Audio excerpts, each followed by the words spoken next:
can't get out of bed. I'm curled up in a ball, naked, rooted to the mattress. Tears cascading down my cheeks like a river bursting its banks. Water running from my nose onto the pillow. Won't stop. I can't make it stop. I don't want it to stop. I can feel my husband's gaze taking in this sight of me in bewilderment and despair. What's he thinking? Is he worried that I'm not the woman that he married? I'm supposed to be the strong one, the rock star, the fixer, the one that makes it happen. What's wrong? What can I do? How can I help? His voice just feels far away, like a movie playing in the background. I'm consumed in shame, grief, helplessness. This is my new normal. Outbursts of grief, overwhelming feelings of shame, frustration, confusion, not knowing when the tears are going to spring from my eyes like Niagara Falls. But today, it's my identity that's shattered. Over the last 6 months, I've been peeking at my bank account through slivers between my fingers, frantically creating more and more spreadsheets of how I'm going to manage my expenses, watching the numbers just drain away like sand in an hourglass, trying, willing, and avoiding the desire to get after it. Come on, Kirsty, just do what it takes. Create a program, send the emails, do the social media. You've done it before, you know what to do. But I can't.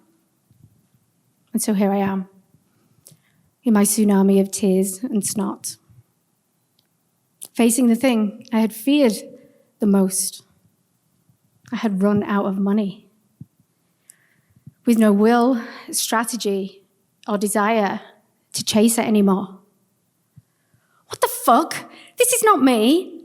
I'm almost 50 years old. This is not how it's supposed to go. I'm supposed to have made it by now. But hang on. I had made it, hadn't I? I had achieved all my desires. And then I'd freaking thrown it away. I'd blown it up. I'd allowed it to fail. This shouldn't happen to me, the girl who'd had a desire to make it out of Northern England, the girl who'd had a desire to not be scrimping and saving like her generational family and the people she'd grown up with. She had got out. She'd been the one to get the degree, the corporate career with a 6-figure salary. She'd been traveling the world, living the life of adventure, moving to Australia, running to a life in the sun where everyone was always suntanned, smiling and relaxed. That is what she had run to. And then, when she had the apartment on the water and the leadership position at the big global company, now what? Sitting on my balcony, sipping a glass of wine, the sun setting over Sydney Harbour. This annoying, empty feeling creeps in. Is this it? I mean, I got everything I always wanted and more, right? But is this it now? I should be grateful that I got everything I ever desired and needed, shouldn't I? So why do I feel like something's missing?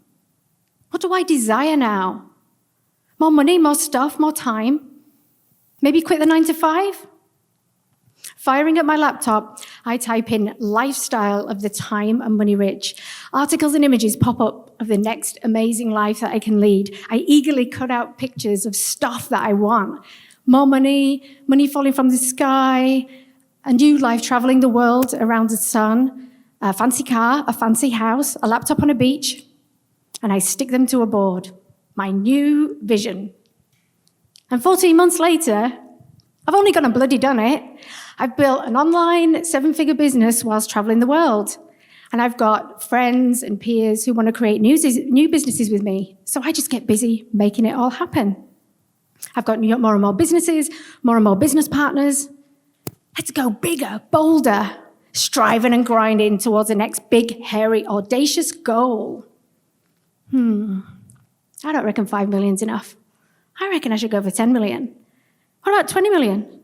Fuck it, let's go for 100 million. Yeah, that's the next step, isn't it? I need to get investments for passive income. I definitely need to get into crypto.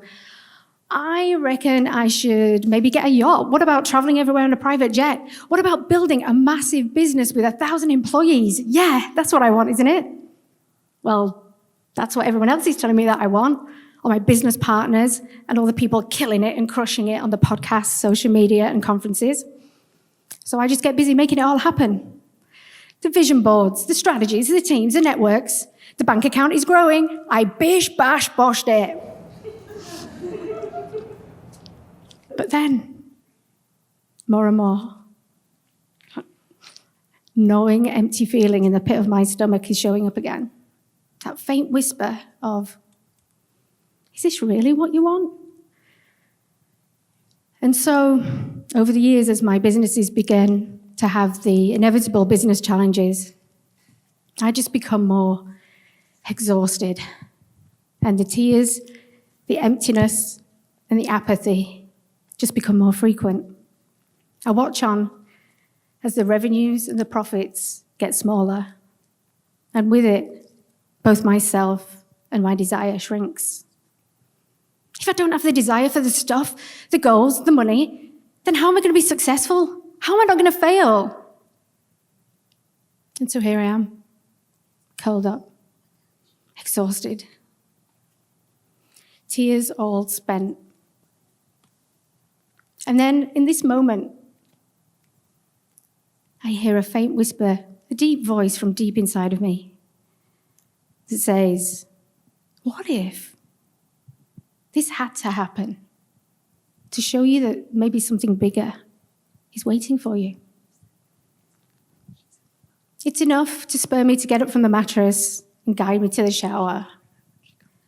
As I stand there as the water cascades over my head, down my body, I start to feel a lightness as I realize that my biggest lesson so far is in this circumstance that I feared the most.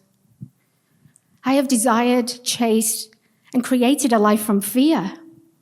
A fear of not having enough, a fear of being stuck, a fear of being an imposter, a fear that people won't like me, a fear that I won't be successful, a fear that I needed to chase money as a way to prove my worth. Fear of just not being enough. What if this is the best thing? What if this is on purpose? What if this is the shift that needed to happen for my next chapter? I feel a flutter of excitement as I surrender to this knowing. I want to see who I am without these fears. I want to see what I can now create and build. I want to see what kind of an impact I can have on the world beyond these limitations. The world just suddenly feels more expansive, open, and adventurous. This true desire, the pursuit of discovering who I am beyond limitations, is now my North Star. It leads me to create on purpose, guiding unique, beautiful entrepreneurs to create their unique impact in the world. It allows me to move through my limitations with ease and flow, and it takes me to places that my fearful energies did not know were possible. And it's the reason I can share this story today without a fear of being judged. I have come to realize that true desire is sacred. And when we treat it as such, we become curious and aware of the energy that's creating it. And so just notice for yourself, where do you feel your desire in the body? And is it more of an anxious, pushing, forcing, grinding energy where you feel like you should do something? Or is it an energy full of flow, joy, and love where you just can't wait to jump out of bed to create it? Or is it motivated by like a protective energy, a fear of being hurt, a fear of not being seen, a fear of getting it wrong? Or is it an energy full of flow in the heart that opens up the mind to endless possibility? I have come to realize that when we let go of the external stuff, the noise, the shoulds, and the yeah buts, and instead we listen to how we feel and follow those deep internal whispers, then we can let go of running towards a life that we think will make us happy, and instead lead a life full of expansion, in flow with our true, authentic self. Thank you.